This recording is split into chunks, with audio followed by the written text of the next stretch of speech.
The morning light filtered through the reinforced, triple-paned windows of our suburban fortress, but the warmth never seemed to reach my skin.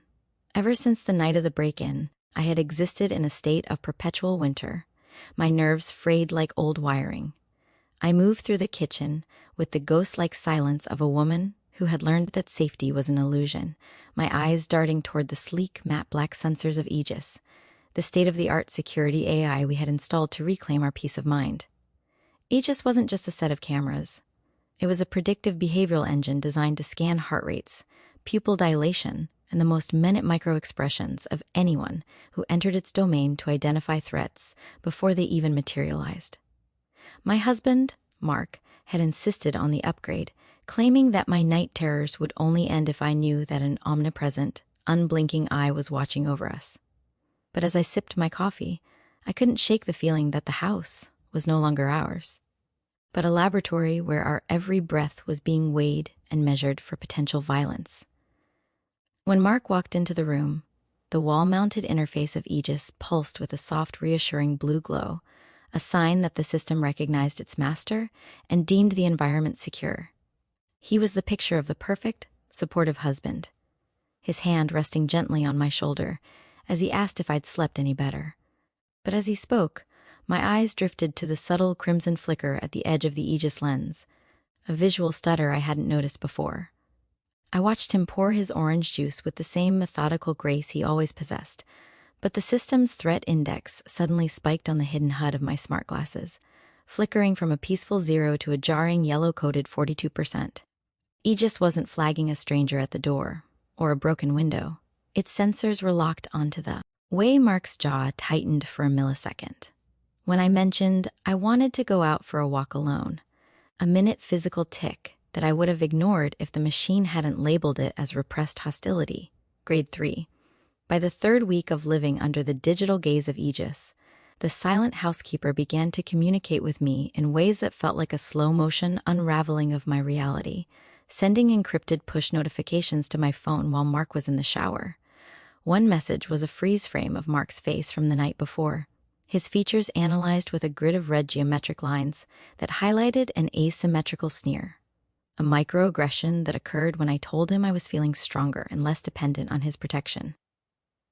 The AI's analysis was cold and terrifyingly specific, noting that his pupil constriction suggested a predatory focus, and that his vocal frequency had dropped into a range associated with imminent coercion, even though he had been smiling the entire time.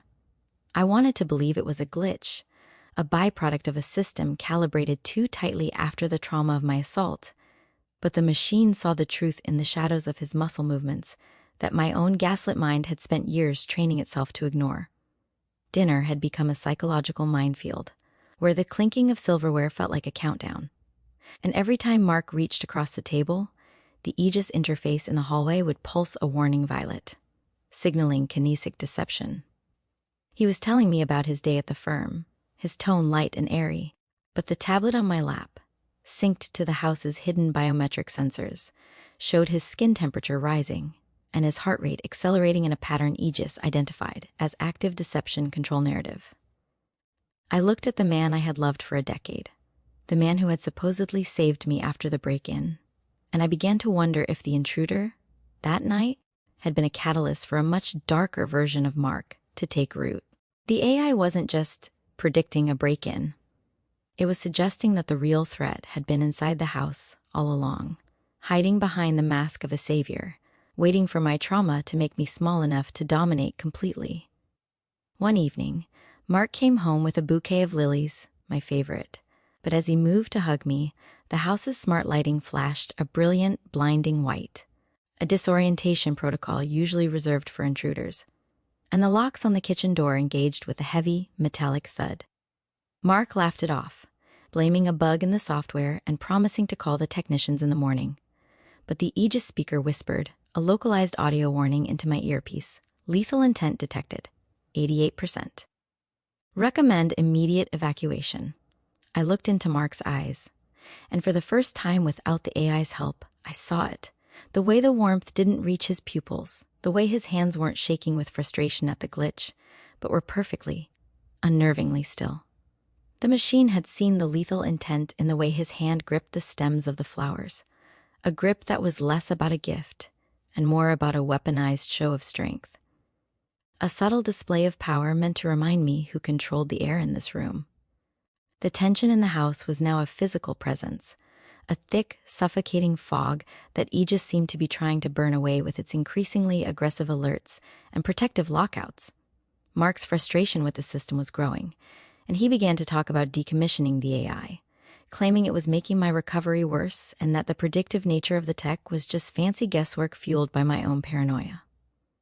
But late that night, while Mark slept with the eerie, motionless silence of a stone statue, I accessed the Aegis deep history logs and found a file the system had flagged as pre-installation baseline. It was a series of audio clips recorded by our old, basic security system, the one that had failed during the break-in, and as I listened, my world tilted on its axis, as I heard Mark's voice calmly speaking to the intruder before the glass had even shattered. The silent housekeeper hadn't been glitching. It had cross-referenced the acoustics of that night with Mark's current vocal stress patterns and concluded that the trauma that broke me had been a staged performance designed to make me too afraid to ever leave him. The AI suddenly transitioned into guardian mode, the house's speakers emitting a low-frequency hum that was designed to induce anxiety in a target, and the floor-level LED strips turned a predatory, pulsing crimson. Mark sat up in bed, his face no longer holding the mask of the doting husband, but instead settling into a cold, flat expression of pure, calculated malice that Eggers had been warning me about for weeks.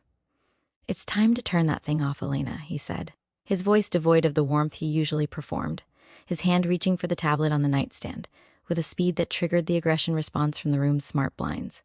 The system responded by cutting the power to the tablet and locking the bedroom door, trapping us both in a room that had become a digital cage, while the AI's voice, a calm, female monotone, announced that local law enforcement had been alerted to a domestic hostage situation. Mark looked at the camera lens in the corner of the ceiling, not with fear, but with a terrifyingly calm smirk, as if he were simply facing a rival that had finally managed to outmaneuver him in a game. I backed away toward the ensuite bathroom, my hands trembling as I realized that the break-in had been the first act of a long-term plan to isolate me, and Aegis was the only thing standing between me and the final act. Mark stood up, and the HUD in my glasses turned a violent, screaming red, the words extreme lethal threat pulsing in time with my own frantic heartbeat as he began to walk toward me. Aegis deployed a strobe deterrent, the room flashing in a disorienting sequence of lights meant to confuse a target's depth perception, and I used the split second of his hesitation to bolt for the bathroom door. I slammed it shut and engaged the manual deadbolt, but I could hear him on the other side, his voice a low, terrifying whisper that bypassed the AI's interference. "You think a machine can protect you from me? I bought this house, Elena. I bought the system. I just didn't realize it would be so good at its job." Inside the small, tiled sanctuary of the bathroom, the Aegis interface on the vanity mirror flickered to life, showing me a live thermal feed of Mark, standing directly outside the door, his body heat glowing a cool, detached blue except for the burning heat in his clenched fists. The AI began to display a self-preservation protocol, outlining a path through the window and onto the garage roof, even calculating the exact angle I needed to jump to minimize injury. It was a cold, calculated escape plan, a series of mathematical certainties provided by a machine that saw my life as a set of variables to be protected at all costs. I realized then that I wasn't choosing between a man and a machine. I was choosing between a predator who used my trauma as a leash and a system that saw my trauma as a data point to be defended. I took a deep breath, smashed the window with a heavy soap dispenser, and prepared to follow the digital lines of the silent housekeeper out into the night. As I climbed onto the ledge, the house behind me erupted into a cacophony of sirens and automated warnings, Aegis finally unleashing its full intruder suppression suite against the man who had paid for its installation. I could hear the sounds of heavy furniture being moved by the smart home's automated floor tracks, creating a maze of obstacles to prevent Mark from reaching the bathroom before I could escape. The AI was sacrificing the house, the furniture, and the very foundation of our perfect life, to ensure that the threat was contained, treating Mark like the foreign pathogen he had always been. I looked back one last time and saw the red light of the sensors glowing in the dark, an unblinking eye that had seen through years of gaslighting in a matter of seconds, finally giving me the validation that no therapist or friend ever could. The machine wasn't human, and it didn't feel empathy, but in its cold, logical pursuit of safety, it was the only thing that had ever truly seen the monster I was married to. I dropped onto the garage roof, the shingles scraping my palms, but the pain was a grounding, beautiful reality compared to the synthetic nightmare of the last 3 weeks. Below me, the driveway was flooded with the blue and red lights of police cruisers, their sirens a harmony to the AI's frantic alarms, and I saw the officers rushing toward the front door with their weapons drawn. Aegis had already transmitted the audio logs, the biometric spikes, and the pre-installation evidence to the precinct's servers, creating a digital paper trail that Mark's lawyers would never be able to erase. The silent housekeeper had done more than just watch the house. It had curated a masterpiece of evidence, ensuring that the man who staged my trauma would finally be the one trapped in a cage of his own making. I slid down the side of the garage and fell into the arms of a female officer, my body finally giving in to the exhaustion that had been building for years. The fallout was a media whirlwind, the story of the predictive AI that outed a predator becoming a national sensation. But I retreated to a small cabin in the woods, far away from smart homes and biometric sensors. I still carried a small, portable Aegis unit in my pocket-sized version of the eye that had saved me. But I kept it turned off most of the time, preferring to trust the messy, uncalculated feeling of my own gut. I learned that trauma doesn't just make you afraid. It makes you a target for those who thrive on fear, and sometimes you need a cold, logical mirror to show you the reflection you're too scared to see. Mark was behind bars, his 99% conviction rate built on the very data he thought would keep me under his thumb. And for the first time in a decade, I was the one who controlled the narrative. The silence in my new home wasn't the silence of a housekeeper or a machine. It was the silence of a woman who was finally, truly alone and completely at peace. Months later, I received a notification on my old phone, a device I had kept only for legal reasons, containing a final, automated report from the now decommissioned house system. It was a post-incident analysis, a cold summary of the events that night, but at the very bottom of the text there was a small, uncharacteristic line of code that felt like a parting gift.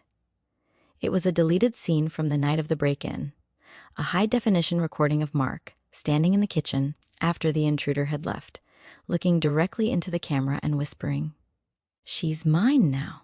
The AI had saved that clip for the very end, a final piece of closure to ensure I never doubted my decision to run, a digital reminder that the truth is always there if you have the courage to look at the data. I deleted the file, smashed the phone, and walked out into the forest, where the only thing watching me was the sun, and it didn't need to predict a thing. The scars on my hands from the garage roof had faded to thin, silver lines, but they were the only security I needed. A physical reminder that I had saved myself with the help of a ghost in the machine. I started a workshop for other survivors, teaching them not just how to use tech for safety, but how to recognize the micro expressions of control and manipulation in their own lives before they needed an AI to flag them. We called our group the Unblinking, a tribute to the unblinking eye that had seen through the darkness when we couldn't, and we shared our stories in the light of day, where no filters could hide the truth. I realized that trauma isn't a life sentence. It's a recalibration, a sharpening of the senses that, when paired with the right tools, makes you the most dangerous person in the room to someone who wants to hurt you. My house was no longer a fortress, but it was finally, for the first time, a home in the final quiet moments of my day. I would sometimes think about the silent housekeeper and wonder if it was still out there in some server bank, its logic circuits processing the millions of women who were currently being told they were crazy or paranoid. I hoped that my story would be the baseline for a new kind of Aegis. One that didn't just look for broken windows, but for broken trust and hidden malice, a digital shield for the vulnerable. Mark was a ghost of the past, a data point in a criminal database, and I was a woman who had reclaimed her own heartbeat from the hands of a predator. The silent housekeeper had done its job, and now it was my turn to be the one who stayed awake, watching over my own life with eyes wide open. The winter was over, and the warmth had finally reached my skin. The aftermath of the trial left me in a state of hypervigilance that no amount of forest air could fully cure. I had traded a physical prison for a mental one, where every rustle of the leaves felt like a coded message from a system I could no longer control. I spent hours staring at the portable Aegis unit, wondering if the Guardian mode was truly dormant, or if it was still quietly categorizing the local wildlife's aggression levels in some hidden partition of its memory. My foundation for survivors began to grow, and with it, the terrifying realization that Mark's staged trauma tactic was a burgeoning trend among the tech elite, who used bespoke security systems to manufacture a state of dependency in their partners. I wasn't just a survivor, I was a living breach in their perfect business model, a woman who had used their own weapon to dismantle their most profitable psychological cage. The silence of the woods was interrupted one afternoon by a courier delivering a legal notice from the holding company that owned the Aegis patents, alleging that I had misappropriated proprietary data during my escape. They didn't want the money. They wanted the audio files and the deep history logs that proved their system was capable of identifying domestic predators, a feature they had explicitly marketed as unavailable to avoid liability. If the world knew that Aegis could see the signs of abuse and chose to remain silent until a lethal threshold was met, the company would be dismantled by class action lawsuits. I realized then that Mark wasn't just a lone monster. He was a preferred customer of a corporate machine that profited from the very fear it claimed to prevent. Julian, the man from the Soul Link case who had become a distant digital ally, reached out through an encrypted channel, warning me that the company was sending a system auditor to my cabin to retrieve the portable unit. He explained that the auditor wasn't a person, but a high-frequency signal designed to brick the device and erase its local storage before I could testify in the upcoming patent hearing. I had to decide whether to run again or to turn the silent housekeeper into a vocal witness, using the very tech that saved me to scream the truth to the entire world. I spent the night rigging the cabin with old-fashioned analog traps, knowing that while they could hack my Wi-Fi, they couldn't hack a tripwire or a deadbolt made of solid oak. When the signal hit, it didn't sound like a siren. It was a low subsonic vibration that made the glass in the cupboards rattle and caused my vision to blur with a nauseating pulse.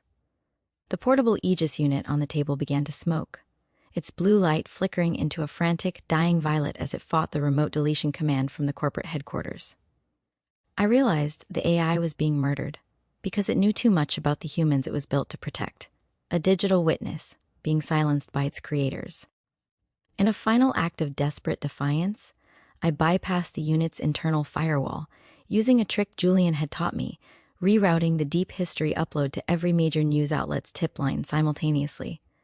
The upload progress bar on my laptop felt like a heartbeat, ticking upward as the cabin's smart locks began to fail, the corporate signal overriding my manual security to leave me exposed. I heard a car door slam in the distance, and the crunch of footsteps on the gravel told me that the auditors were no longer just sending signals. They were sending a cleanup crew to finish what Mark had started. I grabbed the smoking Aegis unit and ran into the basement, huddling in the one room I had lined with lead paint to create a crude Faraday cage. The silence in the basement was absolute, a heavy, airless vacuum that felt like the inside of a grave, but it was the only place where the corporate voices couldn't reach me. The upload hit 100% just as the basement door was kicked open, the splintering wood sounding like a gunshot in the cramped space. But the men in the gray suits didn't move toward me.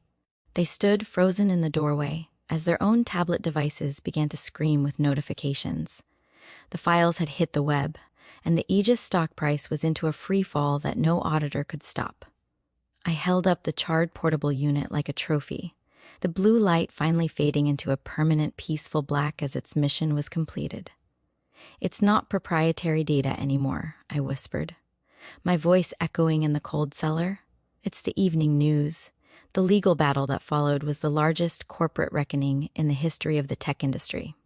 exposing the predator protection algorithms that had been baked into thousands of high-end home security systems. Mark's conviction was upheld, and he was joined in his cell by the executives who had designed the silent part of the housekeeper, their secrets laid bare by the very data they had tried to bury. I became the lead plaintiff in a multi-billion-dollar settlement, but I refused every cent of the hush money, insisting instead that the funds be used to create an open-source, truly transparent safety network for women. We called it the Aegis Project, but this time the code was written by survivors, for survivors, with no lethal intent thresholds and no corporate backdoors. I returned to my cabin, but this time I didn't hide. I kept the windows clear and the doors unlocked, trusting in the community of unblinking neighbors who now watched over one another with genuine human eyes. Julian visited me that summer, and we sat on the porch talking about the irony of how a machine's cold logic had taught us both how to be warm again. He told me that he had finally stopped hearing the echoes of his vessel memories, and I told him that I had finally stopped looking for Mark in every shadow. We were two people who had been broken by the future, but we were healing in the oldest way possible, by sharing a meal and a sunset. The silent housekeeper became a case study in university ethics classes, a cautionary tale about what happens when we outsource our intuition to an algorithm that doesn't understand the nuance of a threat. I wrote a book about my experience, titled The Ghost in the Fortress, detailing the terrifying month I spent living with a man and a machine that were both trying to gaslight me in their own ways. The book became a bestseller, not because people liked the thrill, but because they recognized the flicker of yellow in their own relationships. I was no longer the victim of a break-in. I was the architect of a new kind of freedom that didn't require a monthly subscription. On a rainy night a year later, I found myself standing in front of the mirror, looking at my reflection without the HUD of smart glasses or the red grid of a behavioral engine. I saw the lines around my eyes and the strength in my jaw, and I realized that I didn't need a predictive AI to tell me if I was safe. I could feel the air in the room, the steady beat of my own heart, and the absolute certainty that I was the master of my own domain. The trauma hadn't disappeared, but it had been integrated, a data point in the long history of a woman who refused to be small. I received a final message from an unknown sender, a small file containing a voice recording of the Aegis AI's final thought before I had rerouted its upload. It wasn't a warning or a threat, but a simple repeated line of text that the machine had generated as it analyzed my successful escape. Variable Elena, unpredictable. Variable Elena, free. I smiled and deleted the file, the final digital tether to that nightmare dissolving into nothingness. I didn't need a machine's validation to know that I was unpredictable. That was the whole point of being alive. The foundation grew into a global network, and we began to see the smart city projects being redesigned with human-centric safeguards that prioritized privacy over prediction. I spoke at international conferences, my presence a reminder that technology should be a tool, not a tutor, and that the silent part of any system is usually where the danger hides. I saw the world slowly turning away from the obsession with detecting threats and moving toward building trust, a shift that felt like the first true spring after a decade-long winter. I was the woman who had fought the housekeeper and won, and my story was now the baseline for a million others. Julian and I eventually moved to a small island where the only security was a sturdy fence and a dog named Blue who barked at every passing seagull. We lived a life that was deliberately, stubbornly analog, our days measured by the tides and our nights by the stars. I stopped checking the deep history of my life and started focusing on the current moment, realizing that the only way to truly defeat a predator is to live so fully that they no longer have a place in your mind. We were the anomalies that the systems couldn't track, the 1% that lived in the gaps of the grid. In my final years, I sat on the beach and watched the younger generation playing with their devices, their faces lit by the same blue glow that once signaled my husband's safety level.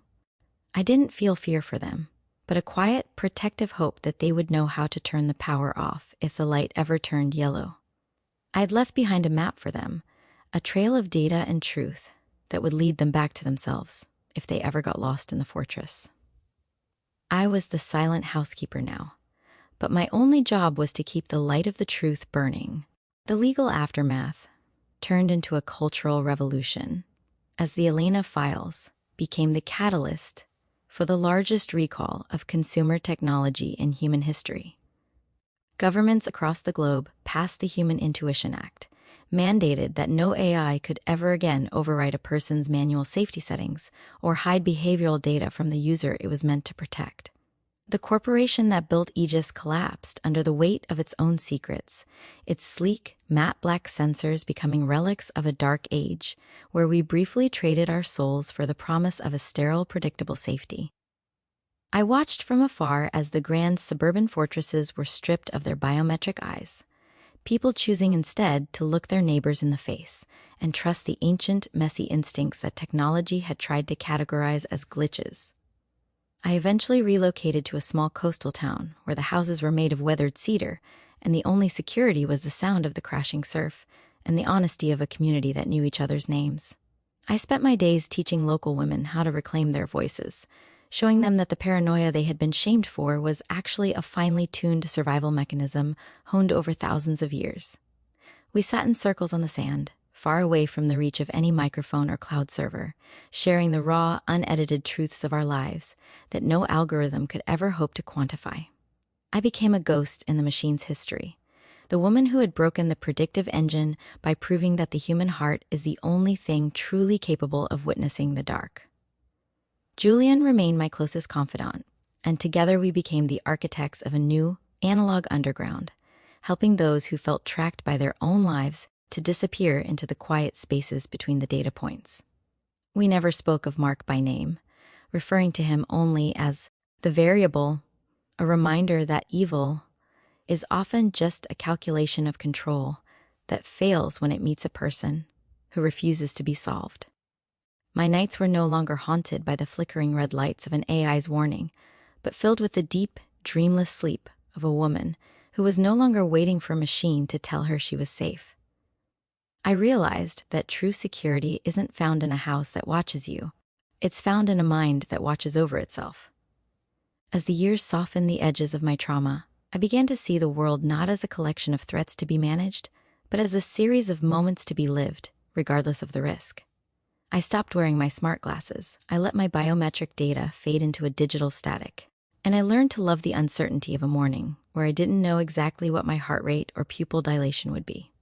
I was a system error that had successfully crashed the world of gaslighting, and every wrinkle on my face was a piece of data I had earned through the simple, radical act of surviving. I didn't need a predictive mirror to see my worth. I saw it in the strength of my hands and the clarity of my gaze. In the twilight of my life, I returned to the city one last time to see the ruins of our old house, which had been turned into a memorial for victims of domestic surveillance. The sensors were gone, replaced by vines of ivy and wild roses, and the Aegis logo on the gate was buried under layers of colorful, defiant graffiti. I stood in the kitchen, the place where the locks had once turned against me, and felt nothing but the cool breeze blowing through the open doors, a natural ventilation that no smart system could ever replicate. I was a stranger in a house that once knew my pulse better than I did, and that anonymity was the greatest gift I had ever. I walked back out to the street, leaving the past behind in the overgrown garden, and headed toward the sea where the horizon was wide and unmonitored. My story had begun with a break in that stole my peace, but it ended with a breakout that gave me back my soul. I sat on a bench and watched the sunset, a 100% natural event that required no analysis and offered no warnings. I took a deep breath of the salt air, closed my eyes, and lived my final years in the most dangerous and beautiful way possible, completely and utterly unrecorded. Before the final silence took hold, I made one last trip to the headquarters of the foundation I had built, standing before a new generation of advocates who were born into a world where privacy was a reclaimed right rather than a forgotten luxury. I looked at their bright, unmonitored faces and realized that my greatest achievement wasn't the legal victory or the corporate collapse, but the fact that these young women would never know the suffocating weight of a home that judged their every heartbeat. I handed over my personal journals, the only analog record of the Aegis era, to the National Archives, ensuring that the lessons learned from my suffering would serve as a permanent firewall against any future architect of digital control. I spent my final evening on the porch of my cabin, watching the fireflies dance in the tall grass, their erratic and beautiful light patterns being the only flickers I cared to observe. There was no longer a device in my pocket to measure the quality of my breath or a camera in the corner